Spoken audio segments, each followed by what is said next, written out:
News 46 is brought to you by Smitty's Cards and Coins. Would you like to know what your collectibles are worth? Come by 2281 Postal Road, Unit 4, across from the post office. News is also brought to you by J.K. Nelson Law. Call 727-9900 today for your free consultation. If you need a lawyer, you need Nelson.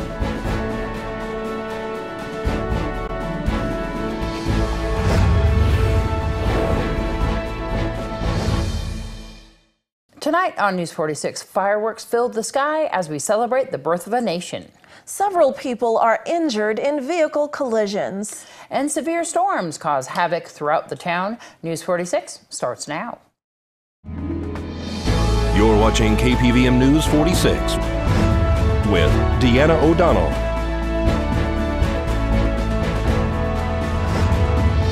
and Eunette Gentry. News 46, local coverage you can count on.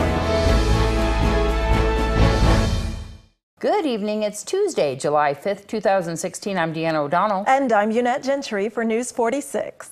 We hope you had a great holiday weekend. Here's News 46's Independence Day holiday wrap-up of events that took place in our valley. We celebrated the birth of our nation over the weekend with several Independence Day events, including the Prump Nugget Summer Celebration, which featured games, music, a bounce house, and gaming specials. The events commenced with a spectacular fireworks display held behind the Nugget Sunday night. The Liberty Festival, brought to us by the Prump Valley Chamber of Commerce, was reduced from the usual three-day event to one fantastic day of games, music, swimming, barbecues, and lots of fun for locals and visitors who wanted to take a look at how Pahrump does fireworks, with Zambelli putting on the show one more time and Ace Country Radio playing the corresponding music for the display. It was an awesome sight to see. The show started with an almost 6-minute speech to be heard throughout the speakers and over the radio, then followed by a 16-minute fireworks show highlighting a minute-and-a-half finale. The fireworks launch site located on Game Bird and Highway 160 was completely full to capacity over the weekend with all those who wanted to launch their own fireworks. The launch site allows aerial and ground fireworks in a safe environment. All local fireworks stores collect a small fee for the launch site that is used for fire and rescue, police, and to improve the fairgrounds where the launch site is located. The site is open at various times throughout the year for people to use. Ground fireworks are now legal here in Nye County, though residents are urged to use extreme caution. Aerial fireworks are illegal except in designated launch sites. With the Liberty Festival, Independence Day Parade, and Nugget Fireworks, Pahrump celebrated the 4th with true patriotism. This is Deanna O'Donnell for News 46. And in other celebrations, the 9th Annual Independence Day Parade was held in the Calvada Eye yesterday morning. We caught up with County Commissioner Dan Shinhofen and Linda Wright from the VFW Post Women's Auxiliary. Get a lot of community support. We had a good crowd out here this morning watching, and real happy. Good way to start our celebration today of our independence. A lot of entries this year. Yeah, there were a lot. Number-wise, there was about 25, but some of them had 15 entries, Pahrump four-wheelers, and the VFW riders who deserve at least an honorable mention. The judges didn't give them a trophy, but they were great, and we had Mr. Daly, who is the oldest living World War II veteran, who was in one of the vehicles, and he rode a Harley with George C. Patton, General Sir Patton, so that's quite a history thing to have. Pretty awesome. Yeah, this was great. Oh, today was fantastic. Very busy, but a whole lot of fun.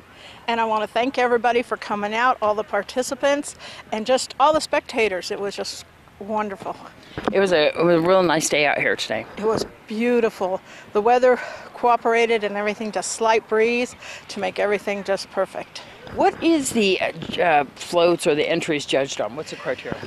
We have most original, we have patriotic, we have most enthusiastic, we have family friendly, and we have a judge's choice. Okay, and so that's like an overall.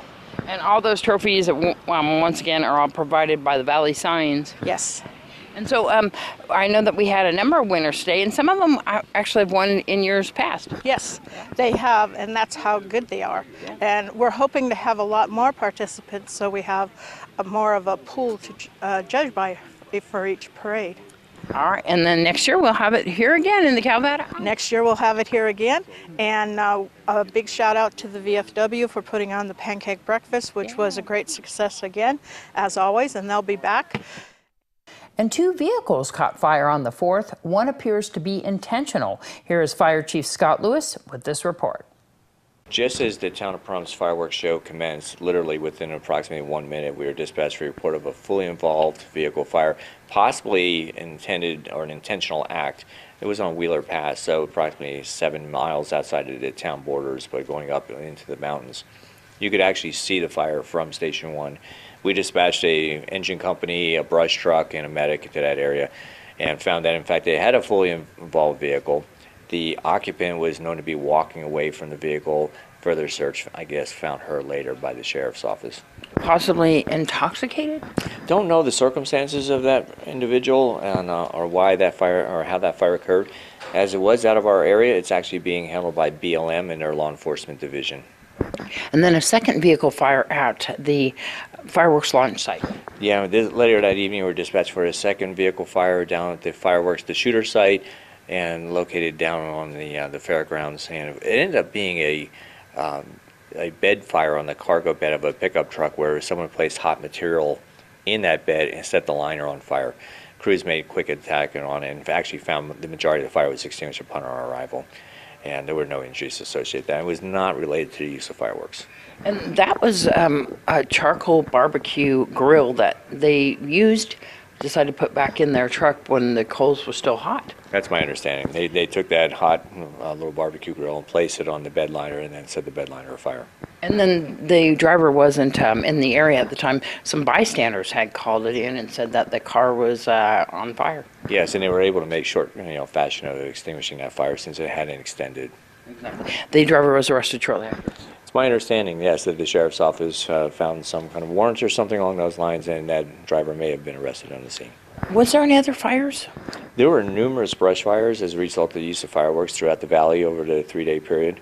And while none of them were as significant, there were, exposure structures and such. So again, we always remind people to use the fireworks where they need to be used, and that's at the shooter site rather versus out in within the community. You guys seem to be going from brush fire to brush fire to brush fire. Yeah, it was quite a bit of volume. Just about 50 fire calls related to weather, use of fireworks, and motor vehicle accidents over the course of the weekend. News on more Independence Day celebrations ahead, and we'll tell you just how safe Nevada's highways were over this holiday weekend. Stick around.